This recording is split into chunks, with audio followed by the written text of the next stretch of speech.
J.P. wondered if the language barrier made it seem worse than it actually was.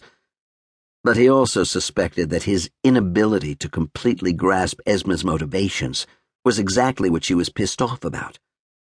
J.P. liked to think of himself as easygoing, but she saw him differently. In her view, he was incapable of taking anything seriously. Esma had come to Jackson for the same reasons many did: better wages and more opportunity. She and J.P. met at the Teton County Fair. It took some convincing, but J.P. eventually succeeded in wooing her. Now she had moved back to Mexico for the winter, where she was going to clear her head. They weren't broken up, she'd said, but they weren't together. Whatever that means. For all his shortcomings as a boyfriend, J.P. didn't lack patience. He was upset when she left, but he'd stopped short of blowing up. If she wanted time, he'd give it to her. He could wait her out. It was worth it. He smelled the tennis ball and curled his lips in disgust. It stank of the can and the dog's slobber, Curiosity and the cat, and so on. He tossed it back in the drawer, walked over to the ancient radio and fiddled with the dial. A new station came in clearer than the last one, which was a small improvement in his day. She said you're pretty good with words, but words won't save your life. J.P. turned up the volume. Somehow the song seemed to be coming straight from Tlaxcala, intended for his ears only. If he cared, why didn't he do anything to show it? In her nebulous English, Esma had expressed that sentiment to him daily for the last few weeks. What does she want?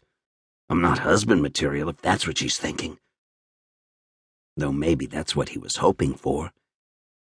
The bike shop didn't have any windows. That was one of the problems.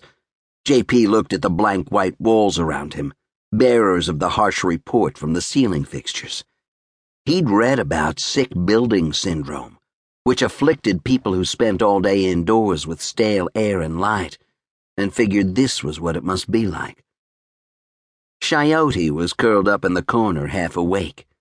His ears perked up and his eyes opened every time J.P. looked at him. How does he know? J.P. wondered aloud. The dog closed his eyes again. J.P. looked away and then glanced back. Up went the ears. J.P. tested him a few more times, then moved on to other variations, watching out of his peripheral vision and waving his hands in the air.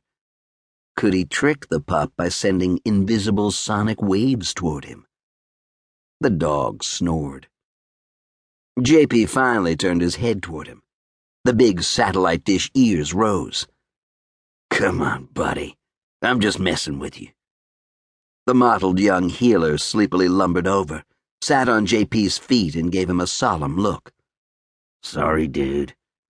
J.P. scratched his ear. The dog leaned into his petting and let out a sigh. Coyote was bored too. Poor thing. We're not cut out for this, are we?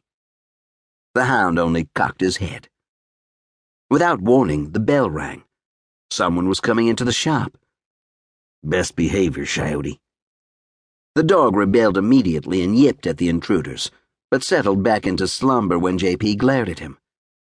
When he looked up, J.P. was surprised at his luck. The women were both tall, one blonde and the other brunette. Probably died, J.P. thought. Her skin was so pale. They wore dark pantsuits that were perfectly tailored to their bodies. They were all lipstick red lips and long legs. J.P. bent over and feebly tried to wipe the dog hair off his pants. How can I help you, ladies?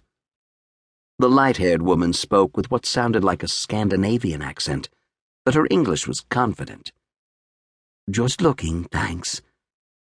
J.P. couldn't think of anything witty, so he simply nodded, pretending to punch something into the register. The women looked at the merchandise on the walls: bike tire levers, pumps, a few kitschy hats and T-shirts. J.P. watched them out of the corner of his eye. They didn't stay for long. Thank you, the brunette said as they turned to leave.